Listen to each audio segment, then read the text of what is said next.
जय हिंद दोस्तों, welcome to the सरकारी जॉब। आज की क्लास मोस्ट इंपॉर्टेंट रहेगी। जो भी कैंडिडेट एनपीसीआईएल रावत भाटा का एग्जाम देने जा रहे हैं, आज हम साइंस के क्वेश्चनों को यहाँ पर डिस्कस करने वाले हैं। आईटीआई वालों को 20 क्वेश्चन फर्स्ट स्टेज में साइंस के पूछे जाते हैं।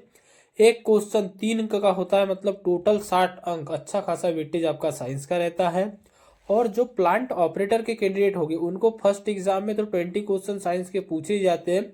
जो सेकंड एग्जाम होता है उसमें भी 20 क्वेश्चन साइंस के कहा जाता है, लेकिन यहाँ पर प्लस माइनस हो जाता है। अधिकतर देखा गया है कि कभी 30 क्वेश्चन कभी 35 क्वेश्चन जो है ओनली फॉर साइंस से ही पूछे गए हैं। तो आपके लिए क्लास मोस्ट इंपॉर्टेंट रहेगी। जो पिछली परीक्षाओं में पूछे गए हैं वैसे ही क्वेश्चनों को हम डिस्कस कर रहे हैं। और एक चीज़ यहाँ पर हम बताना चाहेंगे आपको, अगर आप एनपीसीआईएल बीएआरसी या इसी के साथ हम कहें हेवी वाटर बोर्ड हो गया, एनएफसी हो गया, आईजीसीआर हो गया, मतलब जो डिपार्टमेंट ऑफ एटॉमिक एनर्जी के जितने भी डिपार्टमेंट हैं, चाहे एनपीसीआईएल की अलग अलग यूनिट हो या कोई भी, इसका एग्जाम देने जा रहे हो, इसकी तैयारी कर रहे हो, तो यहाँ पर आपको दो ई बुक दिखाई दे रही है, पीडीएफ फॉर्म में रहेगी। फर्स्ट नंबर पे जो ई बुक है यह है आपकी प्लांट ऑपरेटर वालों के लिए। इनमें इसका कंप्लीट कोर्स है। इसमें आपको बेसिकली मेन जो मिलने वाला है वो क्या है, तो जो प्रीवियस ईयर में पूछे गए क्वेश्चन है, ऐसे 2000 क्वेश्चन को कलेक्ट करके इसमें इंक्लूड किया गया है। बकायदा अलग से आपको मिल जाएंगे। इसी के साथ में फिजिक्स केमिस्ट्री और बायोलॉजी के भी क्वेश्चन आपको इसमें मिल जाएंगे। आपका जो एडवांस टेस्ट होता है इसमें थोड़ा सा जो है लेवल इंक्रीज कर दिया जाता है, चाहे वो साइंस हो चाहे वो मैथ्स हो। तो उसी आधार पे आपको अदर 1500 क्वेश्चन साइंस के एमसीक्यू फॉर्म में मिलेंगे, जो कि आपको एमसीक्यू का मतलब यहाँ पर आपको चारों ऑप्शन और आंसर भी देखने को मिलेगा। तो आप अच्छी खासी उससे प्रैक्टिस कर सकते हो।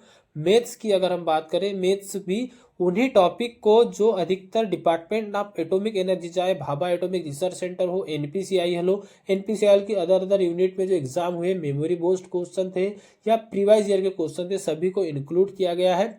ऐसे ही क्वेश्चनों को आपको यहाँ पर देखने को मिलेगा टॉपिक वाइज और टाइप वाइज, जो एनपीसीआई आदि के एग्जाम में आ सकते हैं। और जीके जीएस के भी आपको 1000 क्वेश्चन मिलेंगे। तो कंप्लीट कोर्स है आपका प्लांट ऑपरेटर वालों का, ओनली फॉर 99 रुपीज इसका प्राइस है।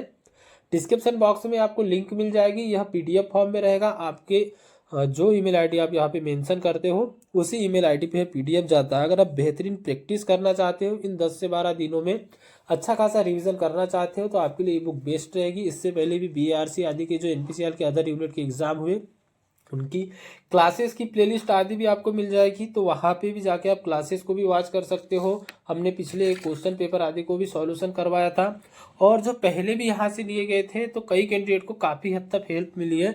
क्योंकि अधिकतर क्वेश्चन क्या होता है, रिपीटेड होते हैं। और इसमें हमने पूरे टेक्निकल क्वेश्चन जो टेक्निकल एग्जामों में आपके आते हैं साइंस के क्वेश्चन, सभी को इसमें ऐड किया हुआ है। तो कहीं ना कहीं से क्वेश्चन यहाँ पर रिपीट होता है। अधिकतर यह देखा गया है कि आपको जो क्वेश्चन है किसी न किसी एग्जाम में पूछे गए क्वेश्चन को ही आपको देखने को मिलते हैं।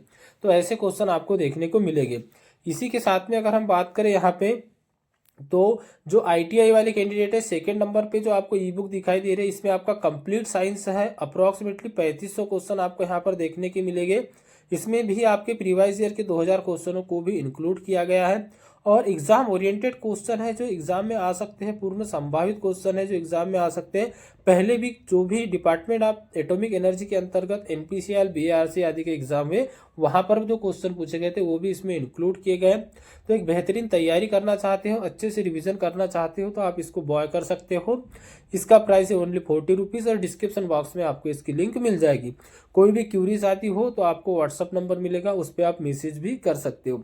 तो चलिए क्लास को आगे बढ़ाते। फर्स्ट क्वेश्चन ही है आपका यहाँ पर, मिश्रण से पदार्थों को अलग करने के लिए किस तकनीकी का उपयोग किया जाता है। तो देखिए, आपको अगर जो इंग्लिश वाले कैंडिडेट हैं, इंग्लिश भी देख सकते हैं कि which technique is use to spread in the substance for a mixture. तो मिक्सचर को यहाँ पर अलग करने के लिए या मिश्रण से पदार्थों को अलग करने के लिए क्रोमेटोग्राफी का यूज किया जाता है।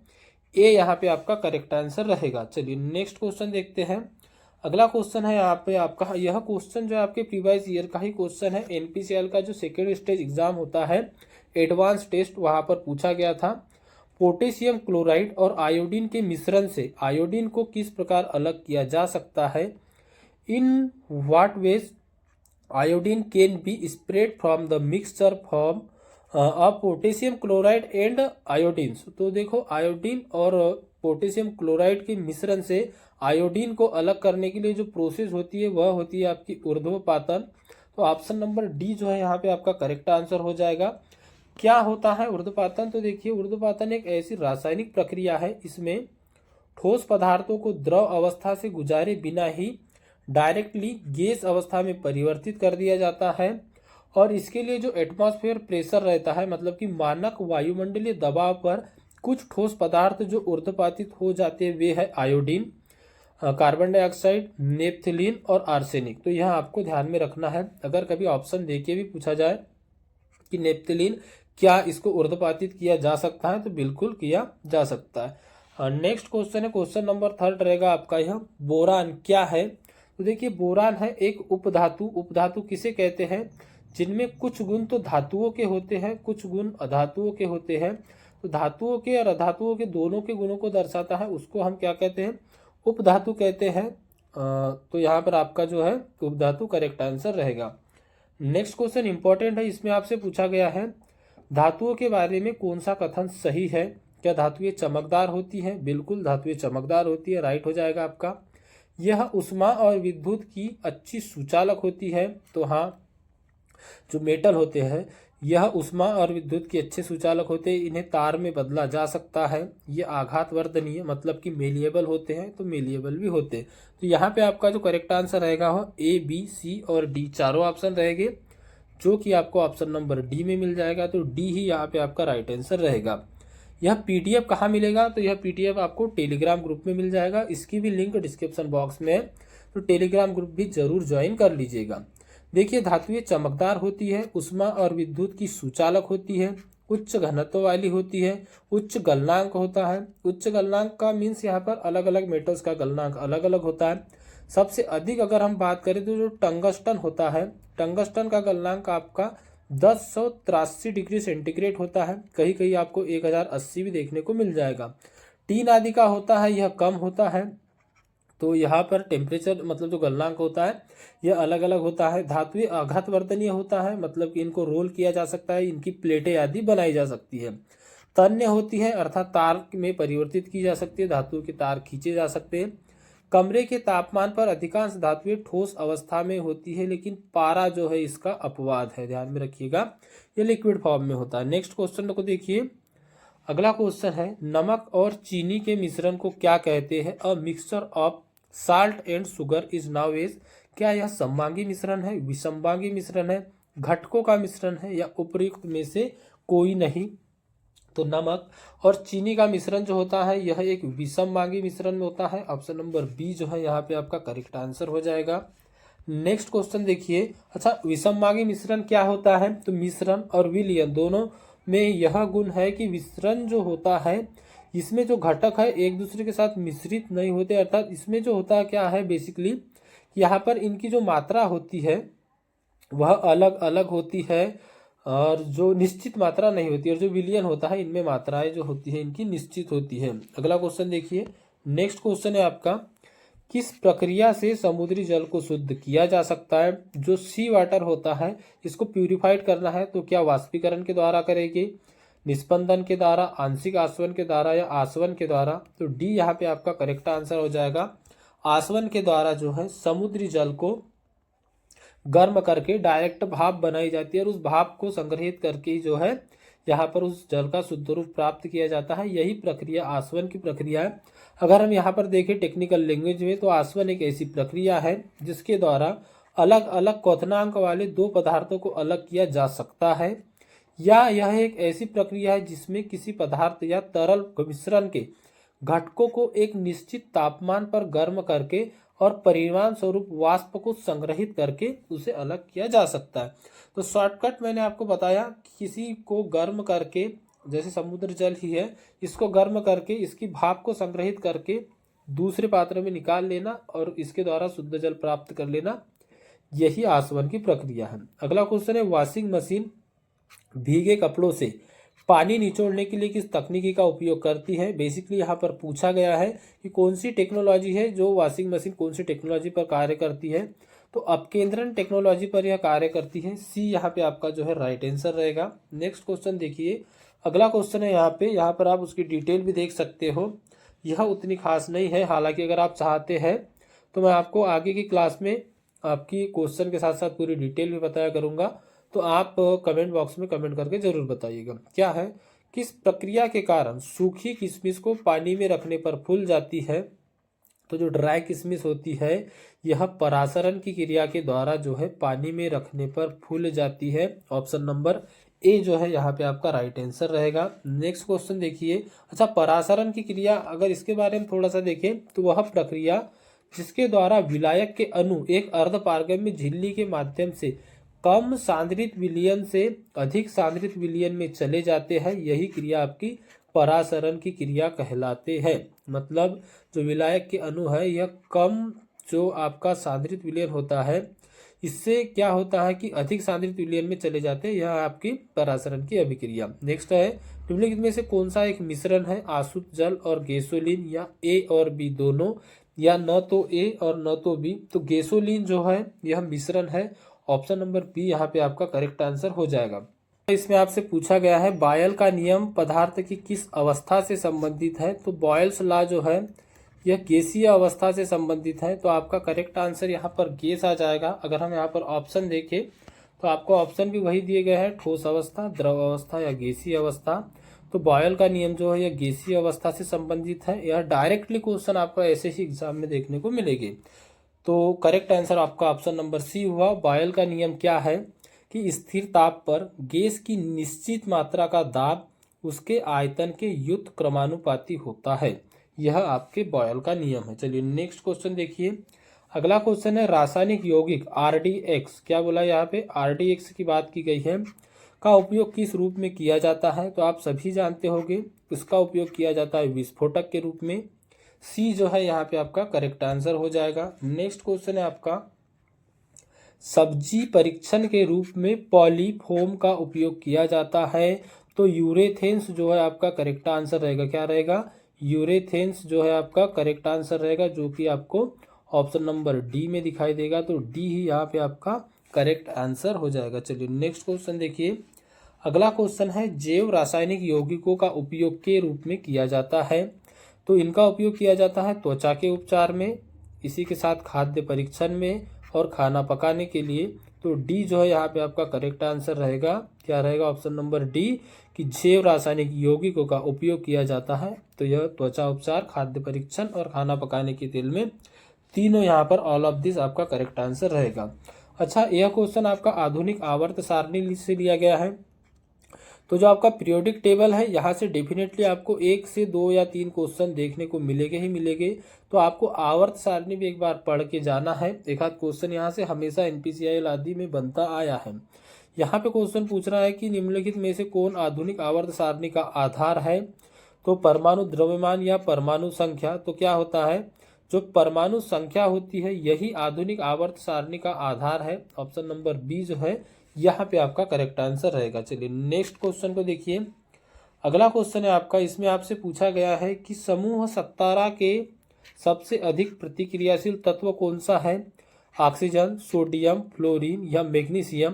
तो इन सभी में फ्लोरीन सबसे अधिक क्रियाशील है। तो यहाँ पर आपको देखते उत्तर देखने को मिल जाएगा। ऑप्शन नंबर सी यहाँ पे करेक्ट आंसर रहेगा। क्या आ जाएगा?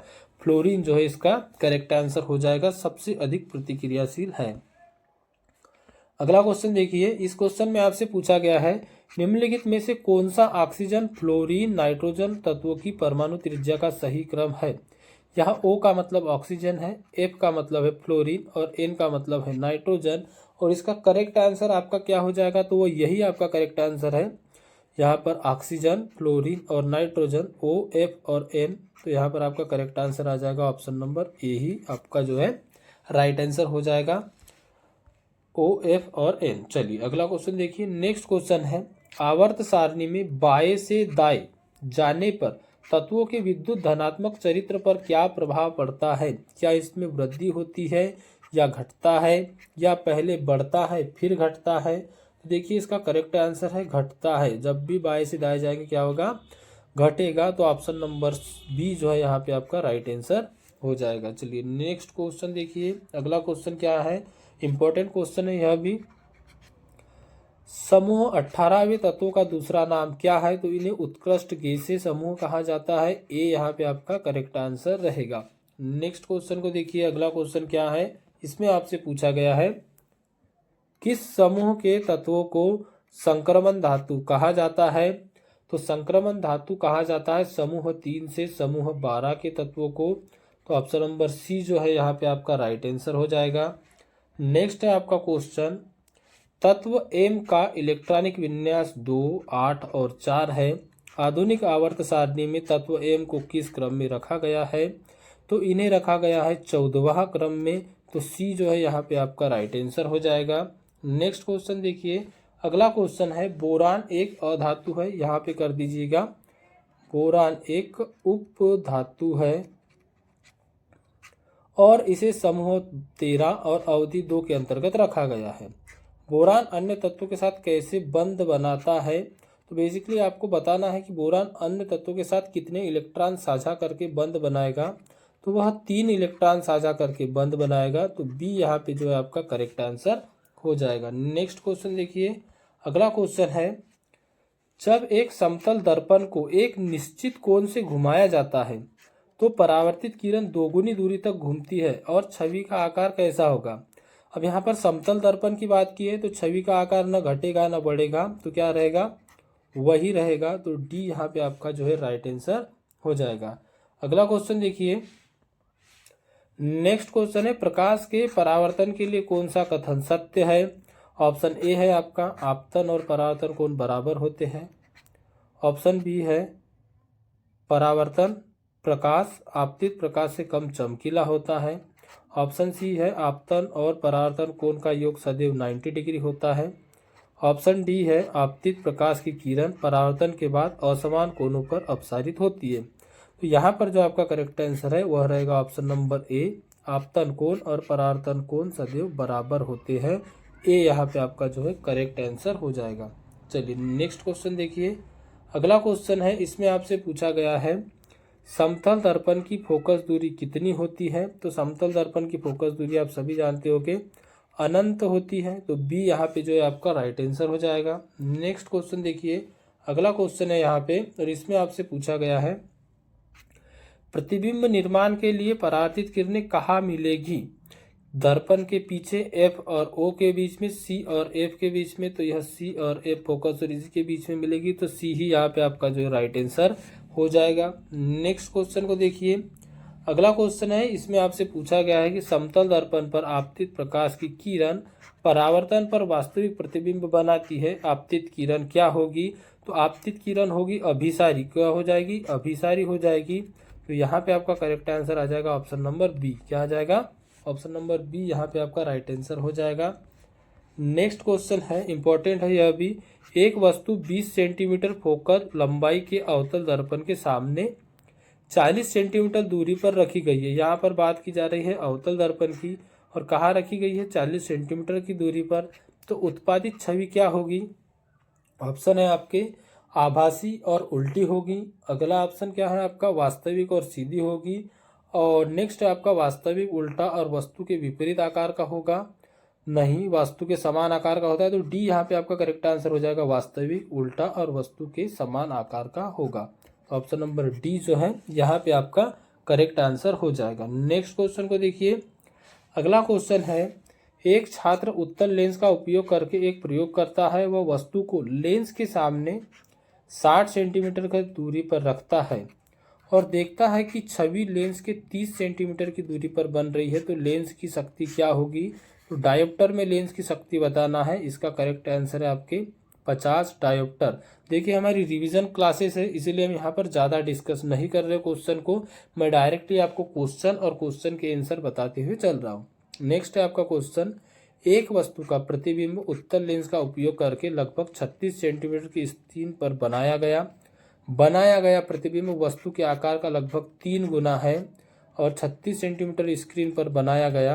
तो वस्तु का आकार क्या होगा? तो वह हो जाएगा 12। तो ऑप्शन नंबर ए जो है यह आपका करेक्ट आंसर हो जाएगा। नेक्स्ट क्वेश्चन देखिए, अगला क्वेश्चन है, यहाँ पे आपसे पूछा गया है राहुल 10 सेंटीमीटर ऊंचाई वाली एक वस्तु और 20 सेंटीमीटर फोकल लंबाई वाले अवतल लेंस का प्रयोग करके करता है और वस्तु लेंस से 25 सेंटीमीटर की दूरी पर रखी गई है। क्या छवि स्क्रीन पर बनेगी? तो नहीं बनेगी। क्यों नहीं बनेगी? क्योंकि यह प्रतिबिंब जो बनेगा वह आभासी होगा। तो यहाँ आपको देखने को मिलेगा ऑप्शन नंबर सी, नहीं, क्योंकि बनने वाला प्रतिबिंब आभासी होगा। तो सी यहाँ पे आपका करेक्ट आंसर हो जाएगा। दोस्तों, मैं कल आपके लिए 100 क्वेश्चन की मैराथन क्लास लेके आऊँगा। आप सभी इस वीडियो को लाइक कीजिएगा, शेयर कीजिएगा। जो चैनल से नए जुड़े हो चैनल को सब्सक्राइब करके बेल आइकन को ऑन कर दीजिएगा। और एक चीज़ मैं आपको बता दूं, जो नेक्स्ट क्लास आपकी आने वाली है मोस्ट इंपॉर्टेंट क्वेश्चन उसमें इंक्लूड किए गए हमने। तो अगर आपका रिस्पांस अच्छा रहा तो बहुत जल्द आपको मैराथन क्लासेस देखने को मिलेगी पर डे एक, ताकि अधिक से अधिक क्वेश्चनों का आपका रिवीजन हो सके। तो मिलते हैं अगले वीडियो में, तब तक के लिए thank you and bye bye.